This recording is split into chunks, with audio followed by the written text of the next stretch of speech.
Hay 2 años del siglo pasado que son claves en la historia de la Iglesia Adventista del Séptimo Día. 1844 y 1888. ¿Cuál de los dos es el más importante? Haced memoria en la Biblia. Hay 2 promesas, o mejor dicho, una promesa y un cumplimiento. En Génesis 3:15 se hace la promesa de que Jesús destruiría al diablo. En el libro de Mateo se dice, consumado es.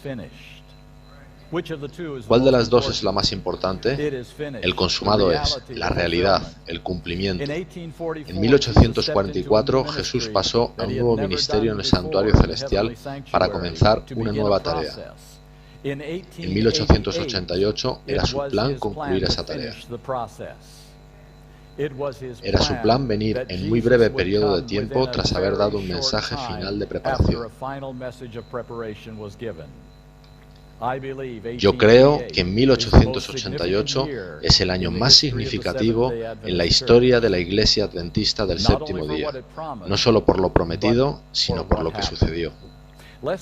Para que no haya ninguna duda sobre lo que aconteció en ese año, voy a compartir un par de citas de Ellen White procedentes de su colección Materiales de 1888. Ella dijo, este es el fuerte pregón de Apocalipsis 18 que alumbra a la tierra con su gloria. Ella dijo, este mensaje debía presentar más prominentemente ante el mundo al Salvador crucificado. Ella dijo, no hay punto que necesite repetirse con más recurrencia que la imposibilidad de que el hombre caído se haga merecedor de algo por sus mejores buenas obras. Ellos necesitaban escuchar eso y nosotros necesitamos escuchar eso.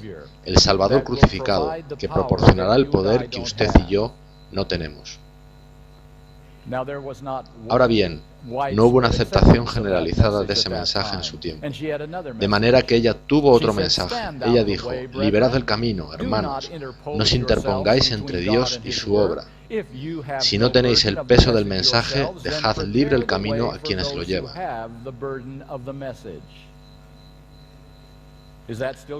¿Ese es un buen consejo también hoy en día? Y entonces dijo algo muy serio. Ella dijo, al rechazar el mensaje dado en Minneapolis, los hombres cometieron pecado. Son serias palabras. Eran para los líderes de la iglesia de aquel tiempo. Si queréis las referencias, están en las páginas 1575, 1336, 811, 377 y 914. Además de eso, 26 años más tarde, más en realidad, pues fue en 1926, lo que significa que fue 38 años después, el pastor A.G. Daniels escribió un libro llamado Cristo nuestra justicia, y he aquí algo que decía. Se hace difícil entender cómo puede haber confusión o duda alguna acerca de que este mensaje tenga el respaldo del cielo. Es de mayor relevancia para la Iglesia en este tiempo lo que pudo haber sido en 1888. Cuanto más nos acerquemos al gran día de Dios, más imperiosa será la necesidad de la obra de purificación del alma para la que se envió ese mensaje. Con seguridad tenemos todos los motivos para estudiar y proclamar de todo corazón ese mensaje. Esto se encuentra en las páginas 25 y 26 de Cristo nuestra justicia. ¿Es ese un buen consejo para nosotros aún hoy? Ahora es más imperativo que nunca el comprender este mensaje. Voy a invitar a subir conmigo a un amigo mío. Su nombre es Ron Duffield. Como ya dije, él ha escrito un libro llamado El retorno de la lluvia tardía.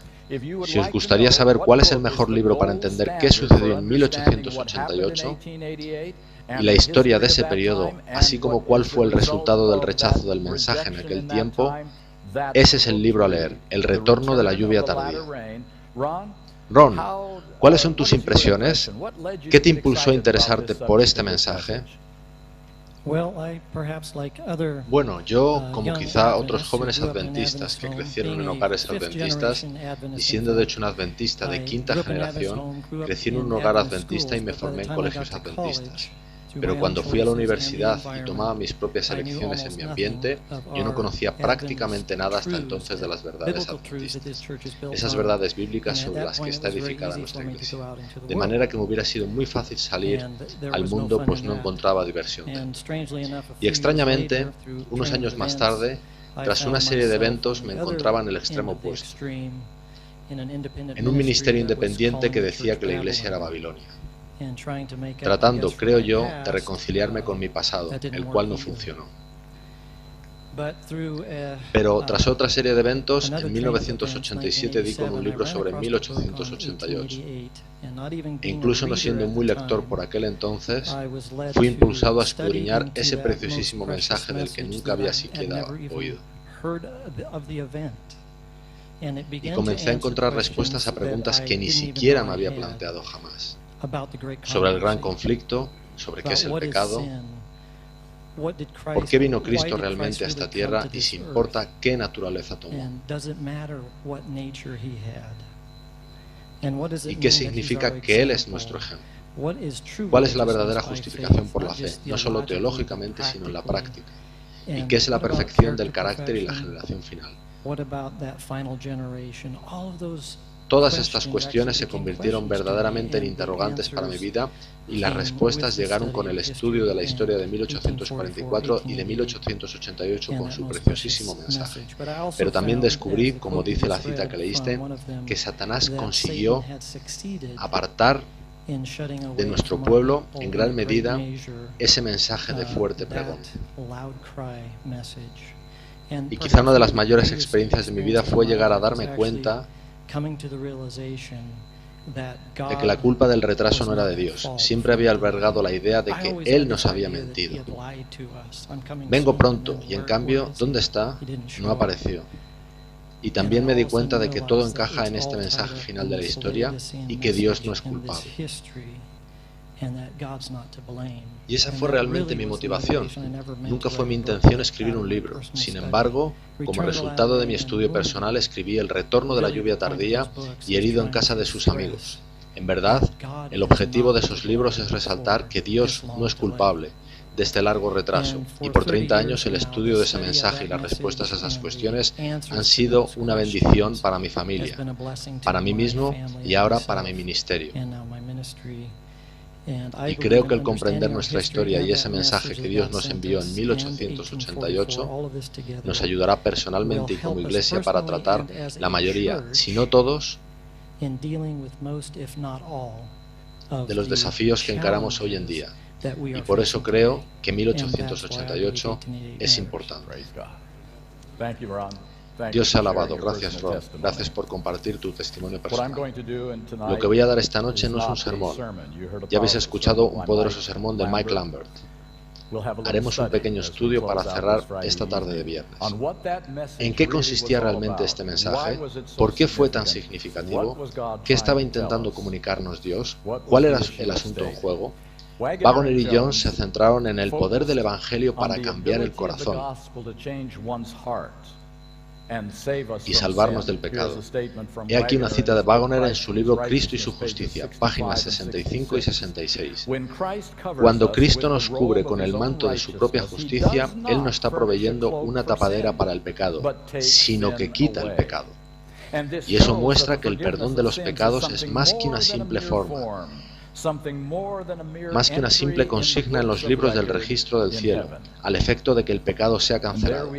Y eso resume de alguna manera lo que ellos trataron de transmitir durante aquellos años. Un nuevo libro ha sido publicado recientemente. Se llama Viviendo por Fe. Y es una compilación de mensajes de Waggoner no publicados previamente y que han sido descubiertos más bien tarde, recientemente. Y voy a compartir algunos fragmentos ahora que estamos tratando de ver en qué consistía este mensaje. ¿Qué creía Waggoner sobre estos asuntos? Así comienza uno de estos fragmentos. No puede dudarse de que hay poder en la palabra de Dios. Muy por encima de cualquier otro libro, la palabra, albergada en tu corazón, te protege contra el pecado. La palabra tiene poder para dar vida. Y entonces él cita 1 de Juan 3:9. Todo aquel que es nacido de Dios no practica el pecado, porque la simiente de Dios permanece en él, y no puede pecar porque es nacido de Dios. Sigue diciendo, qué sencillo. Hay en la palabra ese poder divino que puede transformar tu mente y hacerte una nueva creación. En vez de intentar rizar el rizo para tratar de explicar qué puede significar este texto, él simplemente dijo, qué sencillo, su simiente permanece en él y no puede pecar.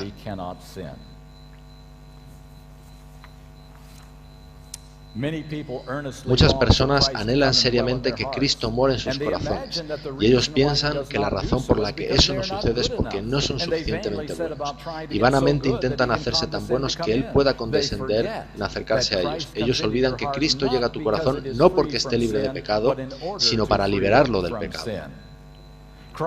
Cristo llega a tu corazón con el mismo poder que creó el mundo de la nada. ¿Creemos eso? Que Él tiene ese poder y que aún hoy puede ejercerlo. Nos es revelada la verdad gloriosa de que en Cristo la victoria sobre toda tentación es tuya ya. La derrota no puede ser el resultado independientemente de todo el poder que pueda ejercer el enemigo. La batalla ya ha sido luchada y Jesucristo tiene para ti la victoria. Tú solo tienes que cogerla y decir, alabado sea Dios que nos da la victoria a través de nuestro Señor Jesucristo. ¡Qué poderoso evangelio! Tan diferente de la versión evangélica, tan popular entre el cristianismo e incluso en nuestras iglesias y escuelas adventistas. Está lleno de esperanza, de valor, de promesas y de certidumbre. Y eso era parte de ese mensaje que llegó hace tanto tiempo. La vida de Cristo es poder divino. En el momento de tentación la victoria ya está ganada. La victoria es tuya antes incluso de que llegue la tentación. Cuando llega Satanás con su tentación, él no tiene poder, pues tú tienes la vida de Cristo. Y esa vida en ti expulsa a Satanás. Oh, la gloria de pensar que hay vida en Cristo y que tú puedes tenerla, que los justos vivirán por la fe porque Cristo vive en ellos. Y justo aquí deberíamos de leer Gálatas 2:20, ¿verdad? Tomemos nuestras Biblias. Ese pasaje tan conocido es el alma de lo que Waggoner trató de expresar.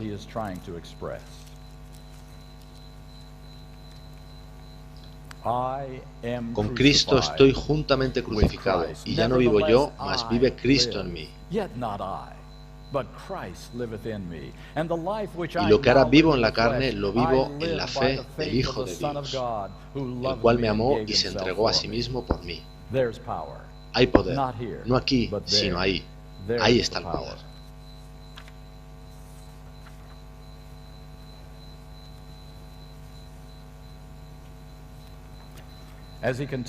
Puesto que él continúa con esos asuntos, hay otro texto que merece nuestra atención. Romanos capítulo 1.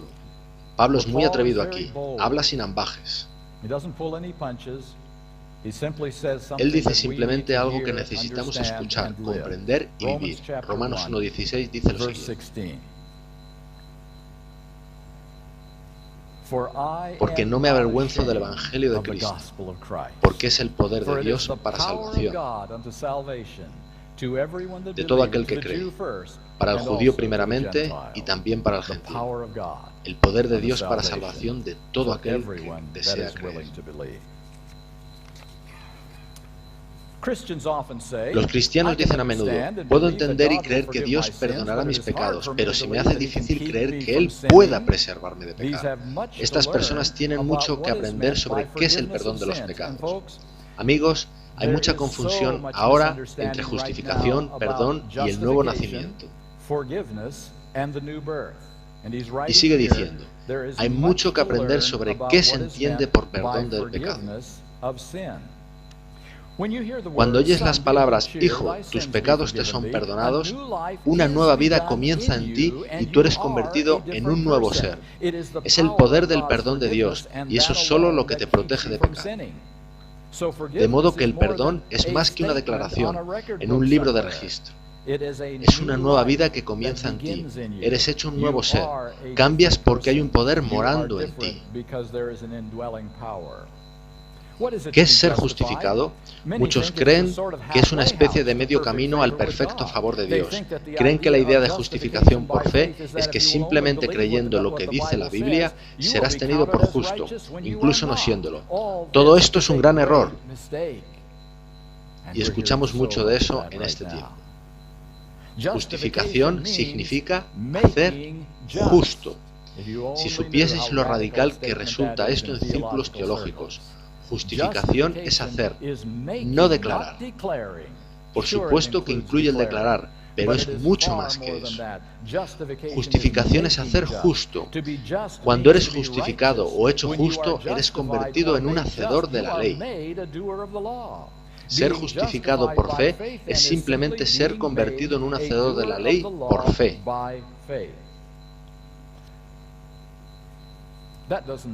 Eso no significa que la justicia de Cristo que Él realizó hace 2000 años es puesta para ti, para simplemente ser acreditada a tu favor, sino que significa que es justicia activa y presente dada a ti. Cristo viene a vivir a ti cuando crees, constatándose que no puede haber un estado más elevado que el de la justificación. Veis que el mensaje de 1888 no era una repetición del mensaje de justificación de la Reforma, iba más allá. Observad que, repetidamente, él dice que la dádiva de la justificación es hacer justo al individuo, lo cual choca frontalmente con la teología evangélica actual y muchos círculos académicos adventistas. Es muy usual para nosotros decir que la justificación equivale a perdón y santificación a poder. Pero no es así en el mensaje de Jones y Waggoner. Era el poder de la justificación el aspecto singular de su mensaje. Ese poder nos cambia desde dentro hacia afuera, nos dota de nuevos valores, nos convertimos en una nueva creación y entonces la santificación es fácil. Nosotros simplemente decimos, Señor, estoy listo para hacer lo que me pidas. La justificación es la parte clave y la parte que dota de poder. La santificación viene por añadidura de manera natural si la justificación ha sido hecha. Daré unas citas más y luego comentaré algo más. He sido crucificado con Cristo y sin embargo vivo. Es evidente que la religión cristiana es una religión en tiempo presente. En la vida cristiana nada cuenta excepto lo que es presente. El nuevo nacimiento es un proceso continuo y está actuando siempre en el presente. Muchos que profesan ser cristianos están siempre mirando al pasado o al futuro. El cristianismo en tiempo presente te toma justo donde te encuentras. Cada momento al que llegues se convertirá en ahora. Por tanto, lo único que tienes que hacer es simplemente mirar a Él ahora y creer ahora, sin tener en cuenta tus fallos pasados ni tus expectativas futuras. El único punto de arranque en la vida cristiana es ahora, y el único punto alcanzable es ahora. Es mirar a Cristo ahora. Cuando olvidamos vivir en el momento presente y mirar a Jesucristo justo ahí, en busca de gracia y fuerza, es cuando fallamos. ¿Qué principio tan importante? Que no podemos mirar a lo conseguido o aquello en que fallamos en el pasado. Incluso no podemos mirar al futuro, a lo que esperamos que sucederá. Es ahora cuando tú y yo estamos interactuando con nuestro Dios y con Jesucristo. Es ahora. Y podemos tener seguridad de salvación ahora. Podemos tener esperanza de desarrollo de un carácter cristiano ahora, basado en la realidad del momento presente. Podemos tener la mente de Cristo ahora. Cristianismo en tiempo presente.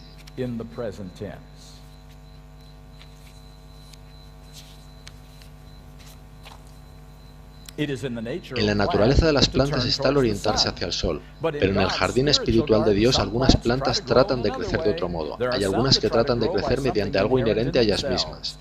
Imaginad una planta intentando crecer por sí misma, afanándose en hacerse más alta y más fuerte y en fijar sus raíces más profundamente. La idea es absurda. Sin embargo, esto es lo que mucha gente piensa que debe hacer para crecer como cristianos. Una planta crece y se hace más fuerte sin ningún esfuerzo propio, simplemente se orienta al sol.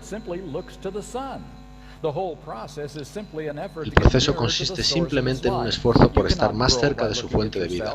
Uno no puede crecer mirándose a sí mismo. Uno no puede crecer mirando otras plantas alrededor de sí. Todo lo que Dios quiere de ti es que le dejes trabajar en ti.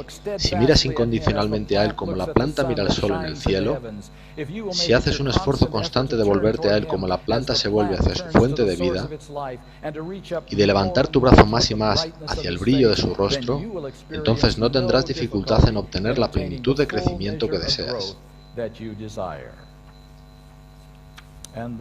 Os compartiré un último pasaje de este libro. Indefenso, totalmente indefenso, incapaz de cuidar de ti mismo por un solo momento, incapaz de resistir la más pequeña tentación, incapaz de realizar una sola buena obra. Mira de nuevo. Un poder nunca visto ha tomado posesión de ti. Una nueva vida te vivifica. Señor, tú has sometido reinos, traído justicia, obtenido promesas, cerrado la boca de leones, sofocado la violencia del fuego, escapado al filo de la espada.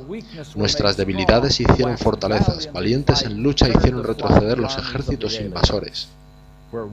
Donde una vez temblabas y te encontrabas derrotado, ahora te yergues inconmovible como una casa edificada sobre roca maciza. Pero incluso si eres la persona más indefensa que nunca vivió, Dios está deseoso de tomarte y transformarte de la manera más maravillosa, a través de su poderosa palabra. Él ama hacer eso. Él ha escogido lo débil del mundo para confundir a lo poderoso, y lo vulgar y despreciado del mundo ha escogido Dios. De modo que cuando te des cuenta de tu flaqueza y debilidad, no te desalientes. Más bien, levanta tus ojos en agradecimiento al cielo y alaba al único que puede tomarte a ti, al más débil e indefenso de sus criaturas, y a través de su palabra fortalecerte con todo poder de acuerdo a su gloriosa potencia. ¿Qué pensáis, hermanos y hermanas?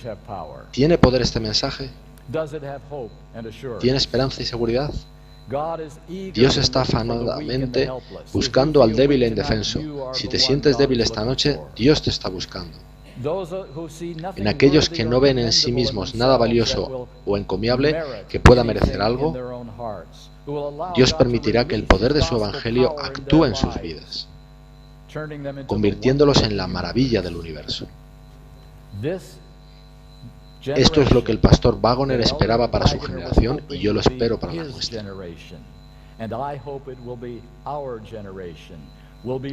Que sea recordada por toda la eternidad por lo que Dios hizo en el peor de los tiempos, sobre los peores receptores posibles que Él pudiera imaginar para su dádiva, y cómo Él los convirtió en la maravilla del universo para el resto de la eternidad. Bien, ese es el mensaje que ellos estaban restaurando acerca del poder de Dios. Venid conmigo al libro de Tito, Tito capítulo 3.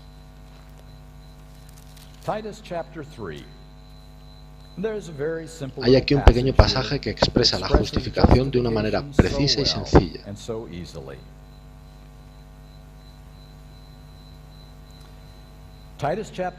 Tito capítulo 3, a partir del versículo 5. Él nos salvó no por las obras de justicia que nosotros hubiésemos hecho, sino según su misericordia. Y ahora nos va a decir cómo funciona la salvación. Por medio del lavamiento de la regeneración y por la renovación en el Espíritu Santo que Él derramó sobre nosotros abundantemente por medio de Jesucristo nuestro Señor, para que justificados por su gracia, ahí está la justificación por la fe, viniésemos a ser herederos conforme a la esperanza de la vida eterna. Por tanto, ¿cómo tiene lugar la justificación? ¿Escribiendo algo en un libro de registro en el cielo?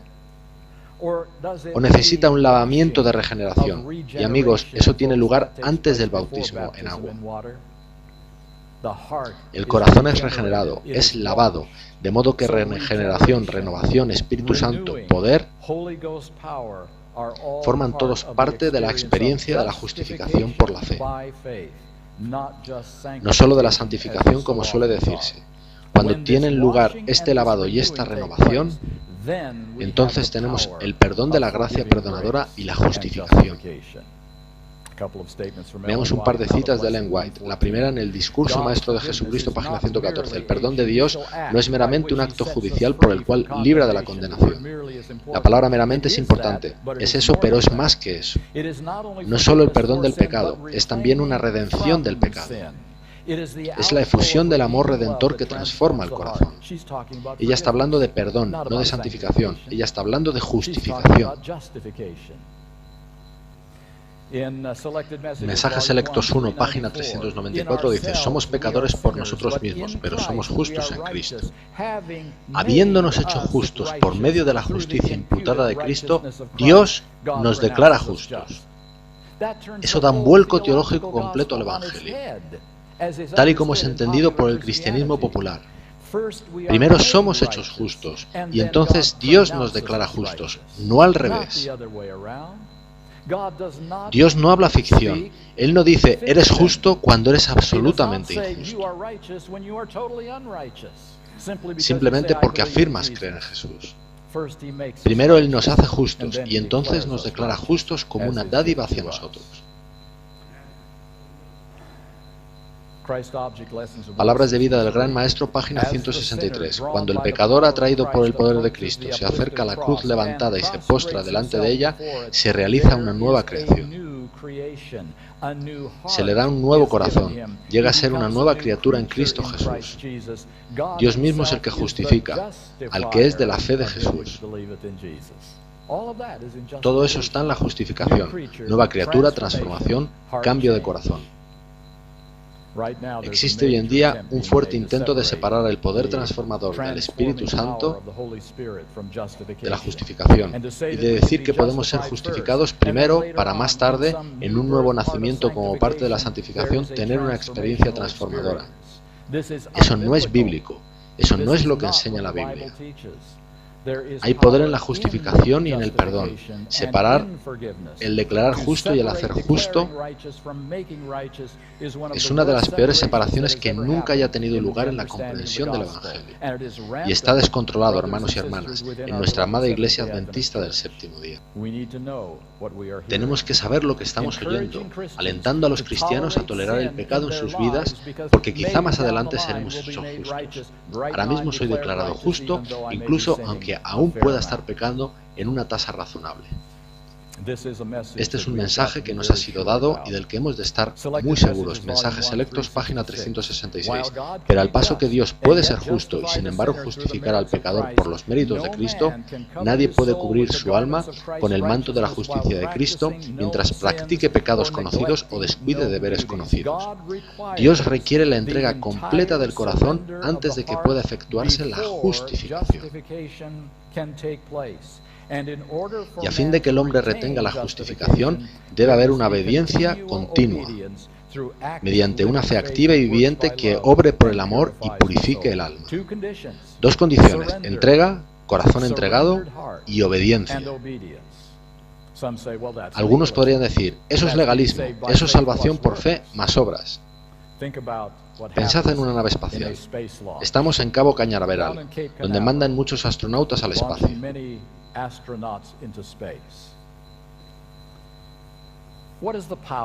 ¿Cuál es la fuerza motriz? ¿Cuál es la causa de un vuelo espacial exitoso? Es la combustión en los motores. En los motores se produce una detonación y esa pesada máquina es propulsada con gran velocidad al espacio.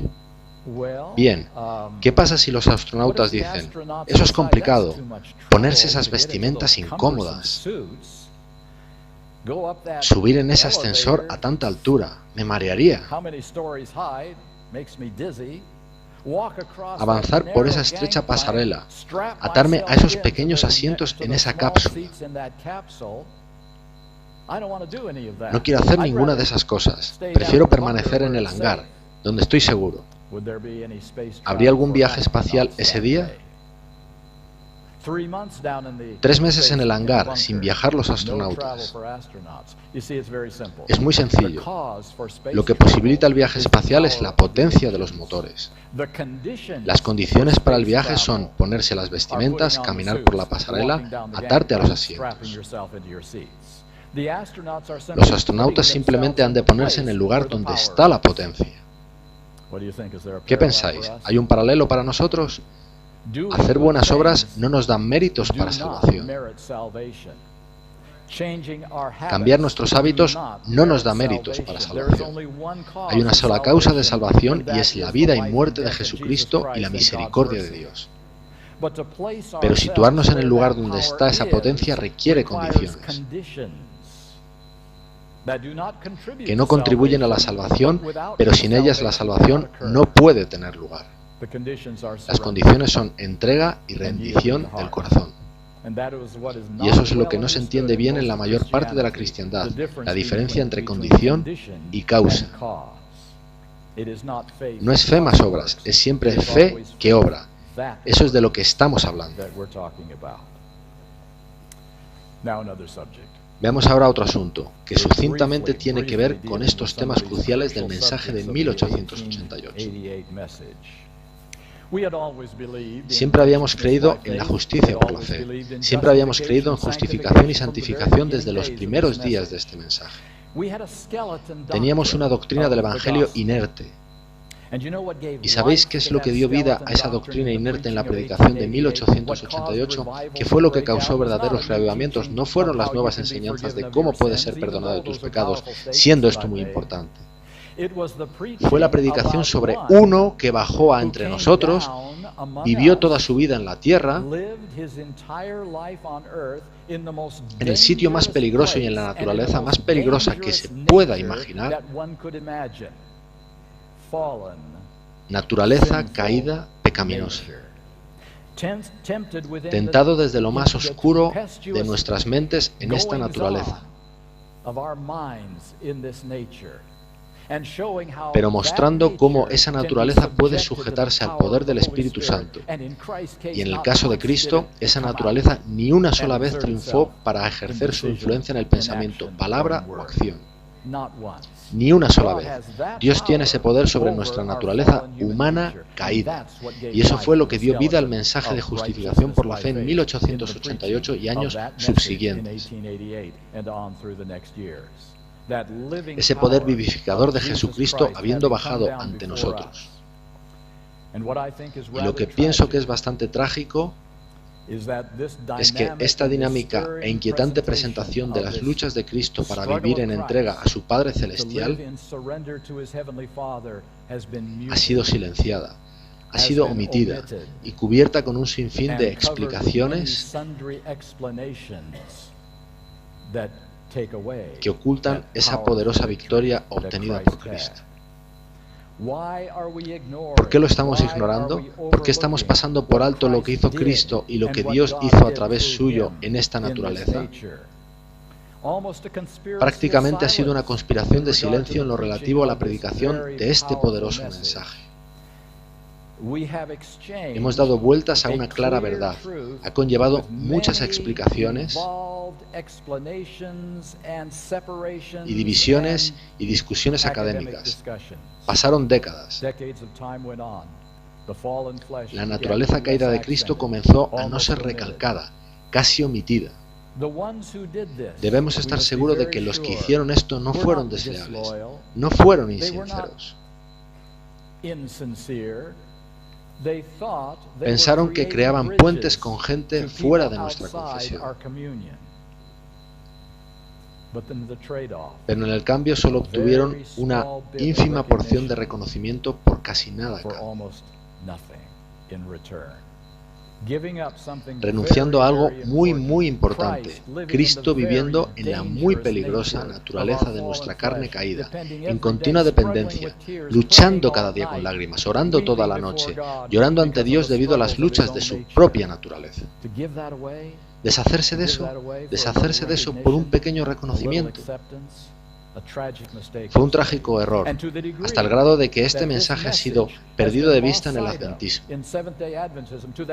Hasta ese mismo grado la doctrina de justicia por la fe se ha convertido de nuevo en una doctrina inerte en nuestro medio, con solo implicaciones legales en vez de implicaciones transformadoras. Esta era una parte muy esencial del mensaje de aquel tiempo. Quisiera que cogierais de nuevo vuestras Biblias. Id conmigo a Juan 14:10. Una de las razones más importantes por las que Jesucristo vino a este mundo es expuesta en este sencillo texto, Juan 14:10.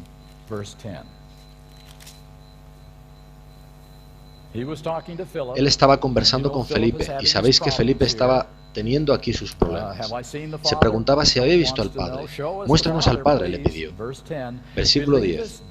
¿No crees que yo soy en el Padre y el Padre en mí? Las palabras que yo os hablo no las hablo por mi propia cuenta, sino que el Padre que mora en mí, Él hace las obras. ¿Qué vino Cristo a hacer? Revelar al Padre. Esa era su misión principal. Él estaba revelando cómo actuaría el Padre y cuál era el carácter del Padre. Ahora, Satanás ha hecho graves acusaciones contra el Padre, así como contra el Hijo, por supuesto.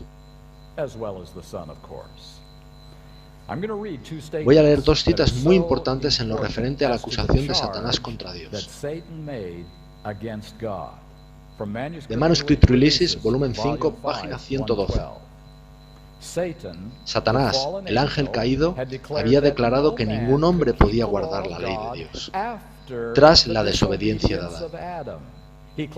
Él declaró que toda la raza humana estaba bajo su control. Fijaos en su declaración: no puedes guardar la ley de Dios, nadie puede guardarla porque Adán pecó. Y él convirtió la maravillosa naturaleza que Dios le dio en una naturaleza caída, pecaminosa. Ninguno puede guardar la ley de Dios en esas circunstancias. Signs of the Times, 16 de enero de 1896. Satanás declaró, recuerdo que se está haciendo una acusación. Satanás declaró que era imposible para los hijos e hijas de Adán guardar la ley de Dios. Y eso acusa a Dios de ausencia de sabiduría y de amor. Si ellos no pueden guardar la ley de Dios, es culpa del dador de la ley.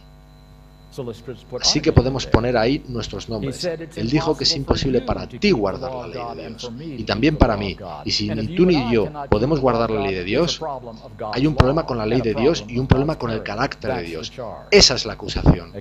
Volvemos a la misma cita que dice: Jesús se humilló a sí mismo, revistiendo su divinidad con humanidad a fin de erigirse en cabeza y representante de la familia humana, y por precepto y ejemplo condenar al pecado en la carne y mostrar la mentira de esas acusaciones. ¿Cómo pudo Cristo revelar al Padre?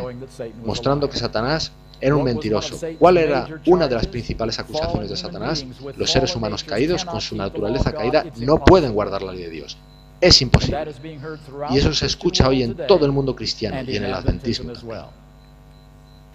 Mientras tengas una naturaleza caída, no podrás obedecer la ley de Dios de manera perfecta. Esa es la acusación de Satanás, y Jesús viene a rebatir tal acusación. Una muy concisa cita en Mi vida hoy, página 323, dice: revelando al universo celestial, a Satanás y a todos los hijos e hijas caídos de Adán que, por medio de su gracia, la humanidad puede guardar la ley de Dios. Eso es lo que Él vino a probar. A través de su gracia, tú y yo podemos guardar la ley de Dios. La acusación de Satanás es que es imposible. Jesús demostró que es posible, pero solo si Él vino en una naturaleza caída.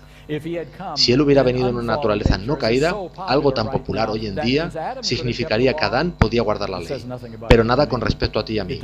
Eso no rebate la acusación de Satanás, de que los seres humanos caídos no pueden obedecer la ley.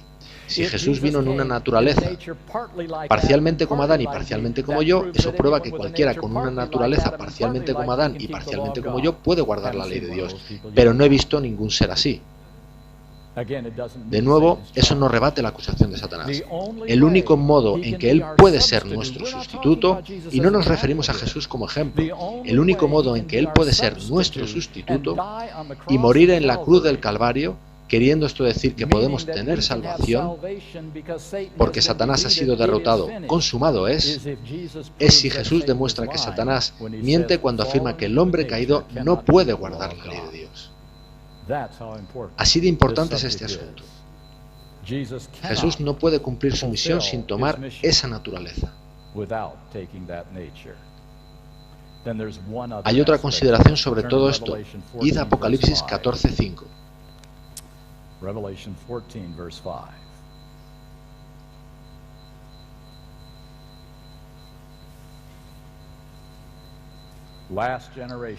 Última generación, los 144.000. Y en sus bocas no fue hallada mentira, pues son sin mancha delante del trono de Dios. ¿De veras? ¿Toda una generación sin mancha? Entonces, ¿puede Dios verdaderamente hacer eso? Esa promesa es tan grande que incluso Dios podría no ser capaz de cumplirla. Hace 50 o 60 años un individuo hizo una muy fina afirmación. Los que enseñan que Cristo tomó una naturaleza humana superior llegan a la lógica conclusión de que es imposible para el resto de la humanidad obedecer de manera perfecta la ley de Jehová en esta vida.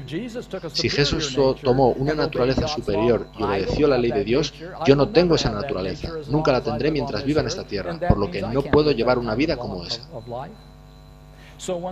De modo que, de nuevo, si Dios va a llevar a cabo este último milagro, toda una generación sellada sin pecado antes de la segunda venida de Cristo, entonces necesito alguna prueba de que esto es factible. Y hermanos y hermanas, Él nos dio esa prueba. No es una promesa sobre el papel, escondida en el libro de Apocalipsis. Es una promesa viva, de uno que durante 33 años reveló el poder de Dios en su obediencia. Y así puedo tener prueba de que esto es factible. Cristo guardó la ley, probando más allá de toda controversia que el hombre también puede guardar. Muy, muy importante. De modo que a donde quiero llegar es a que el mensaje de John C. Waggoner de que Jesucristo vivió en nuestra naturaleza caída, peligrosa y tempestuosa es un mensaje absolutamente esencial si es que van a existir esos 144.000 en la última generación de la historia humana. No puede suceder de ningún otro modo. Os compartiré un par de citas más e iremos concluyendo el estudio de esta noche.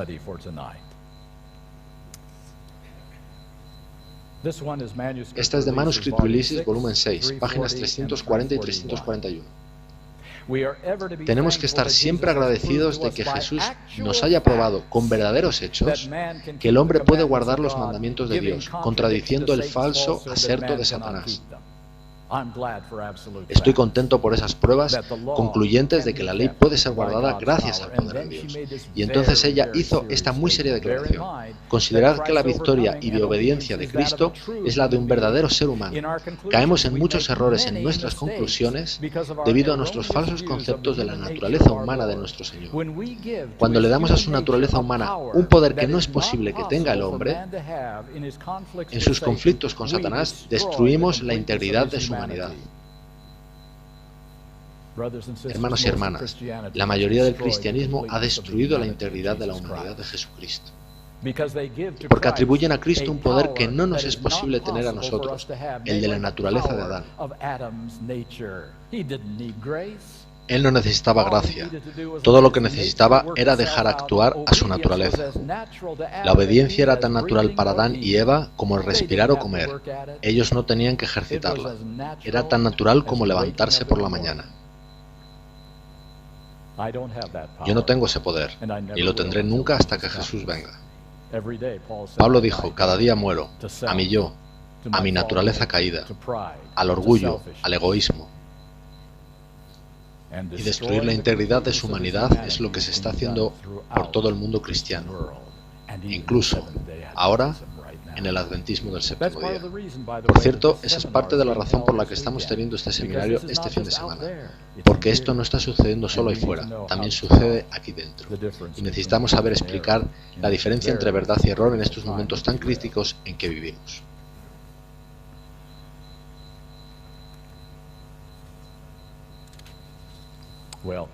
Bien, hay otras, pero creo que compartiré con vosotros una sola cita más. Youth Instructor, 13 de octubre de 1898. La humanidad del Hijo de Dios es todo para nosotros. Es la cadena áurea que une nuestra alma con Cristo. Y mediante Cristo, con Dios. Esto ha de ser nuestro estudio. Vayamos a esa cadena áurea, amigos míos. No la evitemos porque pueda crear polémica. De ser así, también deberíamos evitar el sábado, pues es un asunto muy polémico en nuestro mundo. Esta cadena áurea ha de ser nuestro estudio, y es muy importante que lo hagamos correctamente. Ahora en este tiempo, y meditemos detenidamente en ello. Para daros una pequeña perspectiva, voy a leer algo de Hermosas Enseñanzas de la Biblia, que ha sido uno de nuestros libros más populares durante años, vendido a millones por la mayoría de colportores en el mundo adventista. Pero voy a leer de las versiones de 1916 y 1944, y tenemos una nueva edición hoy en día. Escuchad lo que dicen. En su humanidad, Cristo participó de nuestra naturaleza caída pecaminosa. Ni más ni menos es así como comienza. De no ser así, Él no fue hecho como sus hermanos, no fue tentado en todos los puntos tal y como lo somos nosotros, no venció como nosotros hemos de vencer, y no es el completo y perfecto Salvador que el hombre necesita para ser salvo. Bien directo, en el libro que vendíamos a millones. La idea de que Cristo nació de una madre inmaculada o sin pecado, que no heredó tendencias al pecado y fue por esta razón por la que no pecó, lo aparta de la esfera de un mundo caído y del mismo lugar donde se necesita su ayuda. En su lado humano, Cristo heredó exactamente lo mismo que hereda cualquier hijo de Adán, una naturaleza caída pecaminosa. En el lado divino, desde su misma concepción, Él fue engendrado por el Espíritu. Ahí está la foto completa, en un sencillo libro de estudio que vendíamos durante décadas, hasta que encontramos que esto no era muy popular entre otros a los que intentábamos impresionar, y decidimos que deberíamos cambiarlo para ser aceptados por determinados grupos religiosos.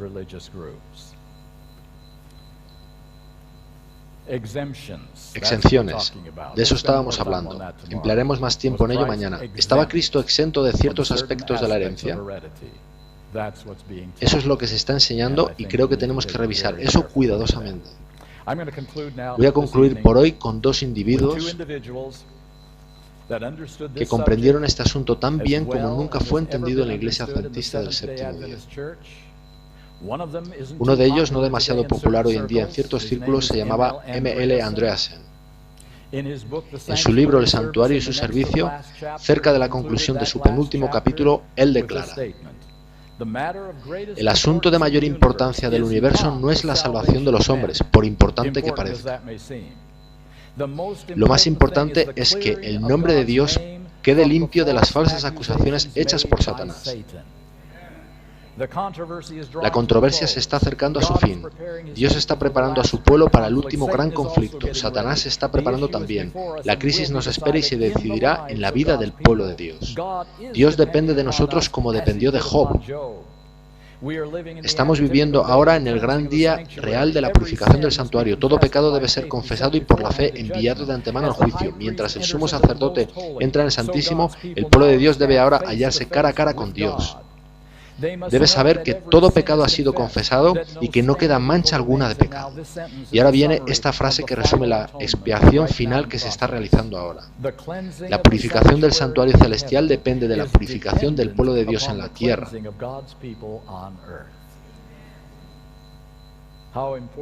Cuán importante es, pues, que el pueblo de Dios sea santo y sin culpa. En ellos debe ser consumido todo pecado, a fin de que puedan subsistir a la vista de un Dios santo y vivir a pesar del fuego devorador. Eso precisará de un milagro. Y si alguien se inclina a pensar, bueno, esa es una visión retorcida de Andreas. Veamos qué dice esta cita de Ellen White en Maranatha, página 249. Debe producirse una purificación del alma aquí en la tierra, en armonía con la purificación efectuada por Cristo en el santuario celestial. Ambas tienen que producirse al mismo tiempo. Review and Herald, 11 de febrero de 1890. Cristo está purificando el santuario en el cielo de los pecados de las personas y nosotros debemos trabajar en armonía con Él aquí en la tierra, purificando el templo del alma de su contaminación moral. Claro y sencillo. Voy a concluir con A.T. Jones hace mucho tiempo. Hay dos sitios donde se desarrolla la consumación del misterio de Dios. Uno alberga a aquellos a los que debe predicarse el Evangelio. El otro alberga las vidas de los que creen en la verdad. Nosotros podríamos, escuchad con detenimiento, nosotros podríamos predicar y proclamar en palabras hasta los confines de la tierra a todo alma sobre la tierra en nuestra generación, de modo que esa fase de trabajo fuese completada y terminada. Sin embargo, si no se completa también la manifestación de Dios en las vidas de los que predican ese mensaje, podíamos predicar 10.000 años y el fin nunca llegaría. No es simplemente que el Evangelio sea predicado a todo el mundo y llene todo el mundo, sino también que cuando sea hecho haya un pueblo listo para encontrarse con Él en el fin. Sin completarse esa manifestación de Dios en la carne de cada creyente, no puede consumarse el misterio de Dios. Esa consumación del misterio, Dios manifestado en la carne, significa que solo Dios será visto en la actuación de cada creyente, de modo que en su vida Dios sea manifiesto. Sabéis que el misterio de Dios es Cristo en vosotros, la esperanza de gloria. Entonces la consumación del misterio de Dios es la conclusión del crecimiento, la manifestación de Cristo en los creyentes, de modo que nos erijamos en este mundo a la imagen de Jesucristo, reflejándole solo a Él. Que cuando se vea al creyente, solo Cristo se ha visto. Lo que digamos, lo que hagamos, cada tono de nuestra voz, todo lo que seamos hablará solo de Cristo. Solo eso es la verdadera consumación del misterio de Dios.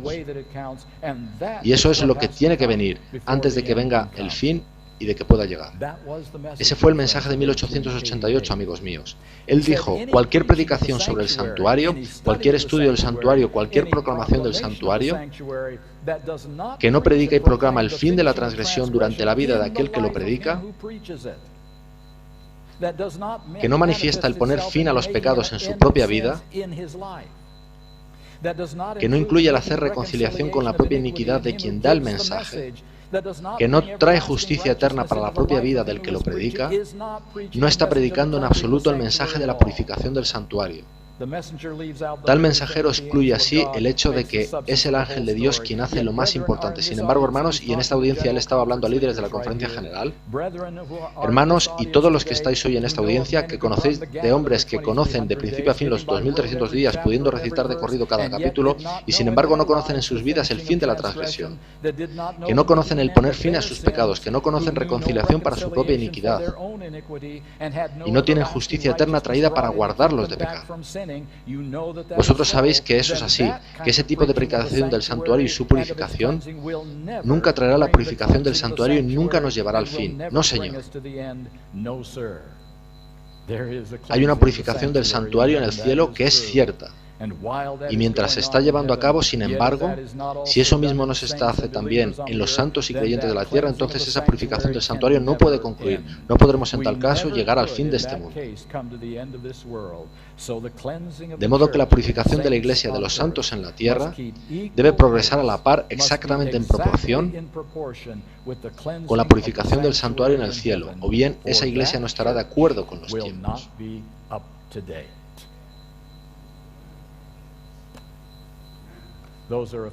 Esos son algunos fragmentos del mensaje de 1888. Poder en el perdón.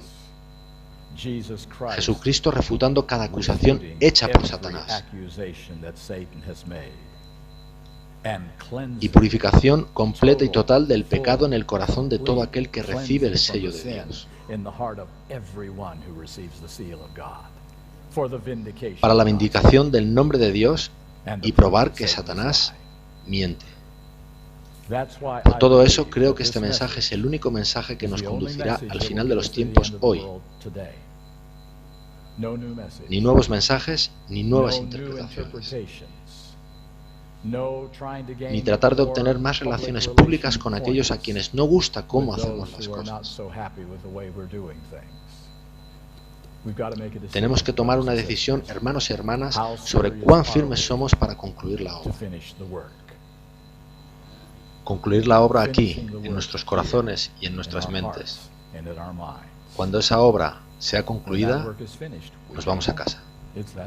Es así de simple. Pero ha de ser concluida aquí, para que pueda ser concluida allá arriba. Que Dios nos ayude a no salirnos del único mensaje que nos preparará para el sello de Dios. Continuaremos mañana. Hay más que contar mañana sobre estos asuntos y también entraremos en algunos detalles que hay que tratar. Muchas gracias por haber venido esta noche.